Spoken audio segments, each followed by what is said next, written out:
situación que estaba atravesando la salud de Hugo Chávez, era evidente que era previsible el desenlace en cualquier momento. Pero esto significa un fuerte impacto político para América Latina.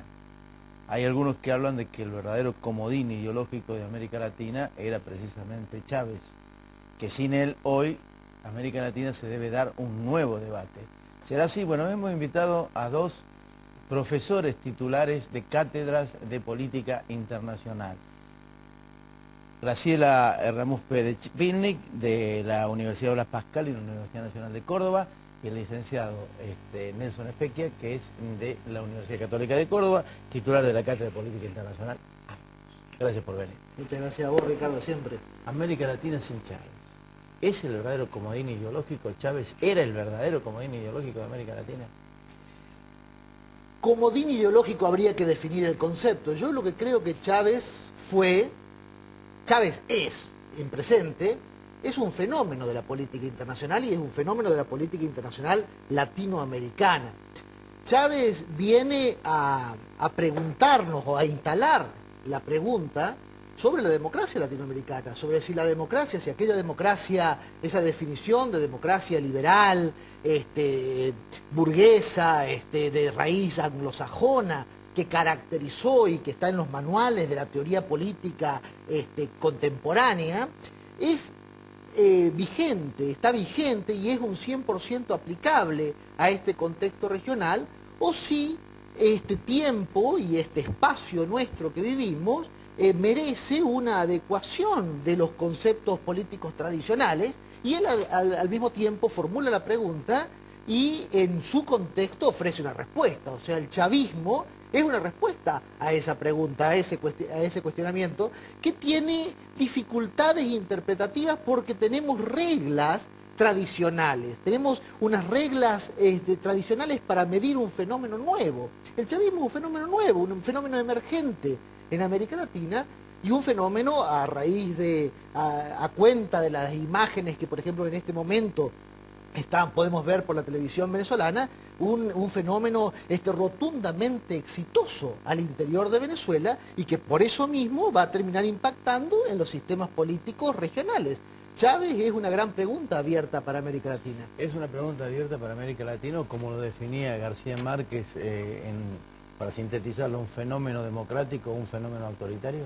Yo creo que es un fenómeno autoritario. Cuando veía ayer, por ejemplo, en la televisión, el paso de esos jóvenes con remeras rojas, haciendo un gesto militar que involucraba un mensaje.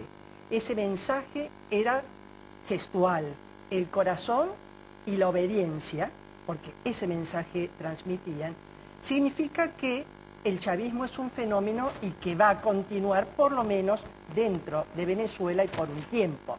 La pregunta que yo me hago, ¿qué es lo que hace que el chavismo o Chávez sea un fenómeno? Y ahí, si yo lo tuviese que analizar, me doy cuenta que al menos convergen algunos aspectos. El primero de ellos, que ejerce auténticamente liderazgo, porque se dan en ello tres cuestiones. Crea un mensaje, que es el socialismo del siglo XXI, con tres pilares, etc. Crea un mensaje. Segundo, sabe transmitirlo. Y tercero, logra, y sabe hacerlo porque es un seductor, que las masas se plieguen a ese mensaje. Pero hay un componente adicional en ese fenómeno, a mi criterio, y es personal, que tiene que ver con las características de la estructura psicológica de Chávez, que es un fóbico. ¿Por qué? Rechaza a aquel que le molesta. Él reiteradamente habla de los cipayos que tiene internamente, que son los rubios ojos celestes. Es un fóbico. Y él dice, yo represento ¿a quiénes? A los mestizos pobres, porque los otros representan al capital. Primer componente, fóbico. Segundo, mesiánico, porque... ¿Fóbico es ideológico en todo caso? No es ideológico. Lo ideológico es un componente instrumento. Los sectores instrumento. populares, en todo caso, es un liderazgo, si se quiere, bueno, populista, como quiera determinarse. No es peyorativo el término, de ninguna manera. Lógico. nada más. Nosotros podemos querer o amar, tenemos adhesión o no al otro. Segundo, es mesiánico, que tiene que ver con su discurso, porque él ofrece propuestas salvacionistas, que es un componente clave de cualquier liderazgo fuerte. Y tercer elemento, es egocéntrico, en el sentido positivo. Freudianamente, él cree que va a libertar, a liberar, más que libertar, liberar al pueblo venezolano y a toda América Latina en el modelo del padre, que es Simón Bolívar. Así que esos componentes que hacen a la estructura personal y psicológica de él, que de ninguna manera es peyorativa, sino que contribuyen, porque el líder auténtico tiene dosis de agresividad. En el fondo, quiere imponer lo que piensa. ¿Él está convencido de lo que dice? Está convencido, porque él cree que el capitalismo destruyó tanto dentro de su país que hay que presentarle ese otro modelo socialista de igualdad y justicia. Yo creo que esto va a persistir, y si lo va a persistir, va a ser porque ha dejado, ¿no es cierto?, esa suerte de estela en el cual los jóvenes, fundamentalmente, creen en su mensaje, independientemente ahora, de que hay un... Digo una cosa, ¿no? Digo, porque, a ver, Chávez fundamentalmente era un tipo que conocía realmente de política y tenía, de alguna forma, la viveza de emplearla en función de los intereses. Él decía, cuando a él le preguntaban por qué critica a Estados Unidos y le vende el petróleo, chico, le decía, una cosa son los intereses y otra la política. O sea que... Una cosa es el gobierno de los Estados Unidos, otra cosa es el pueblo de los Estados Unidos. Entonces era una definición que lo pintaba de alguna manera como un tipo que en la política se mueve como pez en el agua, como se ve ahorita actualmente. A ver, pero, sí. No, digo, pero hay algo más a eso. Tiene sentido de pragmatismo y de hecho parte de sus militares, que si vos quieres yo voy a hacer mención a eso, tienen que ver con este tema. Porque 6 de las refinerías de petróleo venezolanas están sobre un territorio sobre el Golfo Pérsico, de México exactamente, y pertenecen a Venezuela. Y pertenecen a Venezuela y las acepta el gobierno norteamericano. Es decir, que en el fondo lo ideológico está presente, pero el pragmatismo de lo económico y de lo político impera. Yo disiento con la perspectiva de mi querida y estimada profesora, fue mi profesora de política internacional en mis tiempos de estudiante, pero yo creo que acá está el tema del árbol y del bosque, ¿no? O sea, yo creo que el chavismo es claramente un fenómeno ideológico por donde se lo mire, de la misma manera que el régimen venezolano es una democracia por donde se la mire. Después se pueden poner adjetivos, se pueden poner relativizaciones, pero discutir el carácter democrático de alguien que se sometió a 8 elecciones en 5 años y que se sometió a un plebiscito popular para ver si el pueblo estaba de acuerdo con el modelo que él proponía y que lo ganó por el 60%, yo creo que no es de recibo, digamos, cuestionar ese tipo de perspectiva. Y por otra manera, yo creo que el chavismo tiene que ser juzgado más que por la personalidad de Chávez, o si usaba la boina para este lado, o la usaba la boina para este otro lado, o el reloj que usaba, que la estuve leyendo en estos días, que cómo puede ser que Chávez usara un Rolex, ¿no? Entonces, claro, parecería que el Rolex de Chávez desvirtuaría estos 15 años de revolución democrática. Yo creo que hay que jugarlo por los resultados. Cuando uno ve que de una pobreza se disminuye del 54% al 25%, o que la escolaridad primaria pasa de un 20% a un 92%, esos son los efectos de la política pública, de la cosmovisión de gobierno que ahora, ¿cómo repercute la muerte de Chávez en América Latina? Es decir, ¿qué cambia en América Latina sin Chávez? Bueno, yo creo que hay un fenómeno que es importantísimo y que es el siguiente. Hay una militarización de los últimos años, o mejor dicho, un rearme en los últimos años del 150% en América Latina. Eso es una barbaridad. Y los 2 países que están a la cabeza de eso son Venezuela y Chile y un poco Brasil. El tema de fondo, a mi criterio, pasa por otro lado, y es que con las políticas de Chávez, la ideología de Chávez, porque yo no estoy negando de que no tenga un posicionamiento ideológico que impone a través de su mensaje. Yo solamente hablé sobre el mensaje, no sobre su contenido.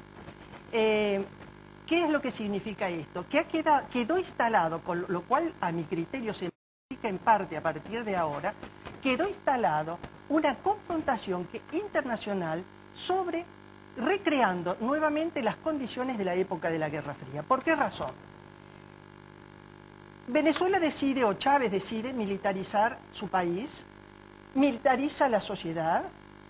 De sus 23 gobernaciones, 20 son chavistas, de las cuales 11 son militares, a cargo de militares. Crea fuerzas, digamos, militares de apoyatura para que el orden social esté controlado en función de las políticas públicas que él vaya aplicando y que no se vaya de madre. Pero a su vez hay otra cosa. Él quiere nuclearizar Venezuela y para eso necesita de Rusia y necesita de Irán. Y ese es el gran problema de América Latina, que yo vuelvo a decir que se vuelve a recrear la Guerra Fría, porque cuando Chávez comienza a comprar misiles a Rusia, le compra helicópteros, le compra fusiles, le compra bombarderos, le compra submarinos, Rusia le da créditos y a su vez hace una apertura hacia Irán, porque hay una triangulación que sería Venezuela, Rusia e Irán. ¿Qué es lo que pasa con todo esto? Ellos quieren entrar por la vía de lo nuclear, porque Irán necesita del uranio de Venezuela y de Bolivia, porque Argentina les vende reactores nucleares, porque Rusia le va a instalar la primera central nuclear a Venezuela. Y entonces ahí empezamos a entender los alineamientos políticos dentro de América Latina detrás de un desafío de armamentismo en la zona, recreando los viejos parámetros de la Guerra Fría. ¿Cuál es la necesidad de un armamentismo en América Latina? Controlar la penetración norteamericana, que tiene como base fundamentalmente a Colombia, con las 7 bases norteamericanas, que en realidad no son bases, sino autorizaciones para funcionar, de Estados Unidos dentro de Colombia. La apoyatura fundamental de Estados Unidos es Colombia. Vuelve a recrearse, por eso Rusia trae Pedro el Grande, que es el buque nuclear más grande del mundo, lo trae, lo instala en Venezuela, trae los equipos técnicos, trae las milicias, ¿a los efectos de qué? De armar militarmente, por las dudas, la penetración norteamericana siga presionando. ¿Nelson, vos lo ves No, así? no, de ninguna manera, ni en todo ni en parte, lamentablemente. Acá diciendo, yo creo que Chávez... No hay hipótesis de conflicto en este momento en América Latina, no hay hipótesis de conflicto. Hay no un armamentismo, sino un armado en los países que tienen vocación de potencia. Estamos hablando, la profesora habla de los submarinos y de las armas que compra Chávez, pero el Lula, apenas se descubre el petróleo en la plataforma submarina, lo primero que hace es comprar armas francesas, submarinos y submarinos nucleares, y tiene submarinos nucleares, una potencia con submarinos nucleares. Eso está dentro de la lógica de crecimiento de poder, de la lógica de apetencia de potencia en América Latina, como en cualquier otro lado, pero no hay hipótesis de conflicto en América Latina como sí la hubo en décadas recientes, y al contrario, yo creo que Chávez ha sido un factor de paz en las relaciones regionales y está a la vista, más que datos, digamos, más que especulaciones, hay datos concretos, digo, del proceso de paz con Colombia apenas terminó la gestión Uribe y comenzó la gestión Santos, y también en su colaboración económica y petrolera con los países de la región. Yo creo que la perspectiva latinoamericana respecto de tu pregunta original pasa por otros carriles. Yo creo que pasa por la UNASUR y por el Mercosur.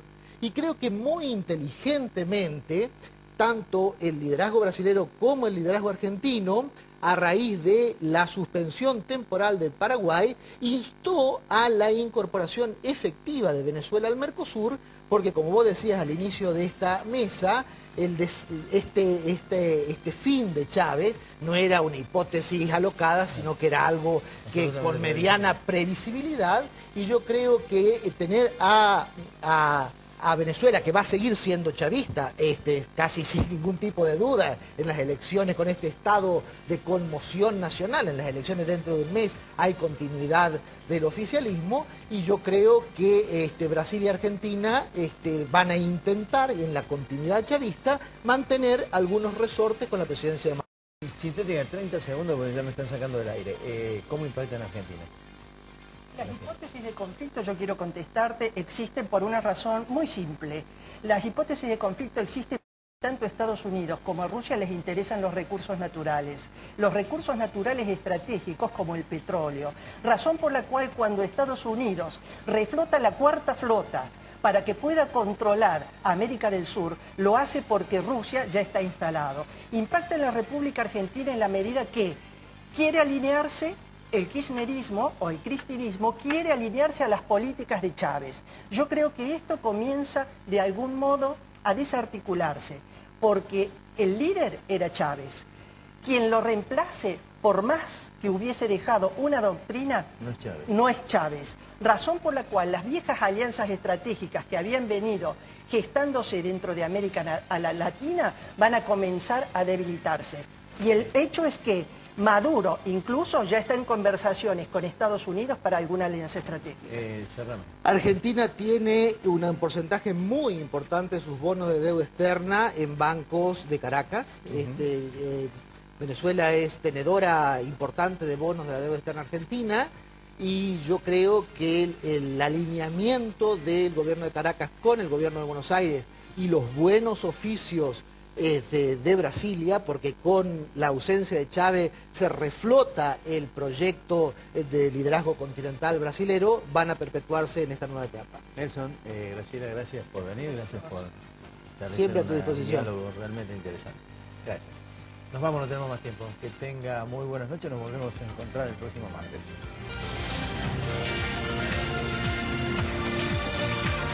Consejo